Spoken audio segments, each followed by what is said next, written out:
Hello, comic book fans. Today we are talking about Ghost Pepper by Image and Skybound Comics. I saw this book going around and I saw a few recommendations for it, so I finally gave it a chance to read it. And at least by going by the first issue that we're about to talk about here, I actually enjoyed it enough to be interested to continue reading it. Today we're talking about the first issue. Now I did not know what I was getting myself into with a comic called Ghost Pepper. The only thing I knew about is that the art itself looked very interesting. And when I finally open up and read it, it starts off talking about this great battle and this being named Batar. I believe that's how you pronounce it. And the art shows this dystopian world and that we are in. I don't know if this is a complete fantasy world or if this is just Earth destroyed and growing back from its roots. But from what we're seeing, these giant machines are mostly in control. These giant, mecha kaiju sized machines, and the people that are still alive are living not really lavishly, but living within the desert, through trucks. And again, a very dystopian, I wouldn't say Star Wars-ish, but a very inspired, I would say very Dune-ish inspired, Star Wars Dune-ish inspired when it comes to the groundness of what this world is. And as it goes on, these interesting characters are shown, and we get to, I would say, probably the main reason for why this comic is called particularly Ghost Pepper. And it's because of this food truck chef, and her name is Lolly, if I believe that's how you would pronounce it, Lolly. And she uses ghost peppers to make her dishes, and for the people, for them to be able just to eat. And because it looks like wherever this place is, a lot of people really don't have that much resources anyway. So for the people that actually do, it looks like they're kind enough like her and actually helping feed the people there. And she uses ghost peppers within her soups and noodles. And we get from this character, again, the art really sells you on the story. It's very cartoonish, but you can still, the colors doesn't take away from the rawness of the drawing itself, the art itself. Everything really works together.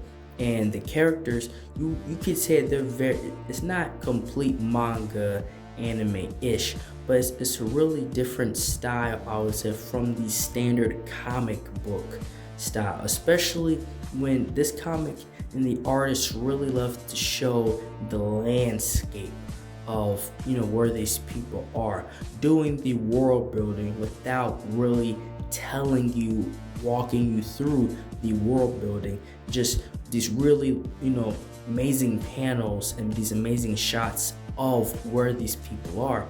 And this another chef, another food truck guy, he's looking at the character Lolly. He's like, what does she have that I don't have? He's like, I'm a great cook. He's pretty much jealous of the situation, but unfortunately for him, she's simply just better. And a funny part within this story is that he forces this guy, one of his workers, to eat his food that's been out for 3 days, and he nearly dies, from it. It's very funny. You could tell that this story has a very balanced, the writing in this story allows the characters in the story to be serious, yet have those very funny, light moments. You know what I mean? It's a good balance in between. And I was able to tell that very early on within this story. And again, these giant mecha kaiju things seem to be in order and in power. And they run who gets to stay, who gets to go, the permits that you need. And if you're breaking the law, then they give you a chance to move yourself, or they will move you forcefully. And how this exactly happened and who's behind this, obviously I would say that is yet to unfold. But how did these giant massive machines become in control and forceful upon the human race. And what happened to build up to this point is the more interesting part, in my opinion. And the designs of these giant machines, they're not just like regular bulky machines. They're very animal creature like, very slimy type of style with these machines on in and how they move and interact. And they get on Lolly because they say that she doesn't have the proper permits or what she needs to be there, and she tells them that's BS. I literally went through the entire process just to be here, just to do and cook here and feed here for I believe she the next 5 years. But something must be wrong because they're not taking what she's saying into consideration, and it's causing her a lot of problems. And again, this goes to the world building, because why do people need these permits just to be able to have a food truck in a certain section and help feed people within this setting of the world is more interesting. And a character, like the new character, comes out of nowhere. With one leg, he pushes her entire food truck to the side because he was one of her customers and he was trying to eat. And he himself was, this very pale, this very white old man looking character. And nobody really knows who he was. And the machine's pretty much telling him to move. And there's even this mechanical being on his back that was with him, and you're like, what's about to happen here? Obviously something is about to go down. Even the people around there can tell that. And then that's when you get this giant massive blast that the machine discharges, eliminating him, or so you thought, eliminating him. And Lolly and other people are looking at this, and this seems to be the force that these machines are talking about. They don't pick you up and drop you off somewhere else. They simply annihilate you. But the guy that they thought they annihilated was behind the mech itself. He somehow went from in front of the machine, in front of the blast, to behind. And that just shows how the speed on this guy is absolutely insane, because it's not like we saw him move, anybody saw him move. He was just there. And the machine on his back actually doubled in size. I have no idea what that thing is. And the man, this mystery man himself, he rips apart this giant machine with zero effort. It was just easy to him. It was like taking apart Legos for him. And everybody that was in that proximity was like, what the heck is going on here? And that's when we are taken to a different location that looks like it's to be out more further within the void of the desert, with more of these massive machines. And this human guy seems to be, watching and being the pilot of it.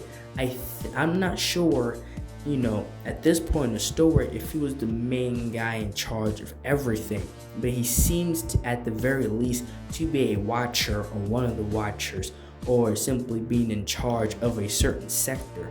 And that's when he is, briefed on a situation within what just happened.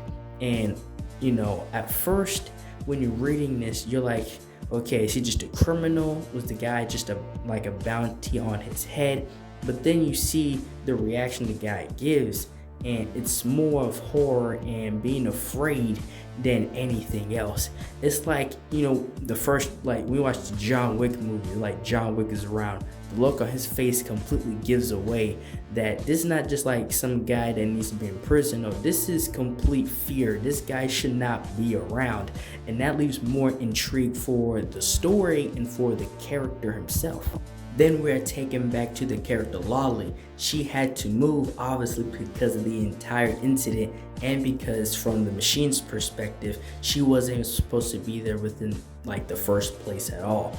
And so at first she was chilling, but then something ended up being in the road, and she tries to move it herself. She gets out her truck and tries to move it herself.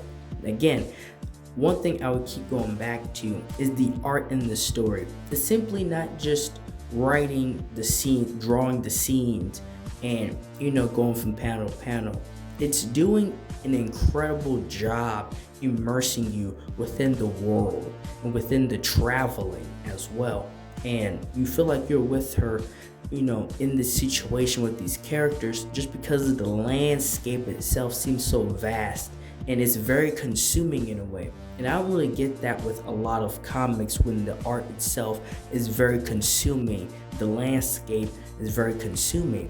And she was trying to move this herself, but then this mystery man moves the entire structure with one arm like it's nothing.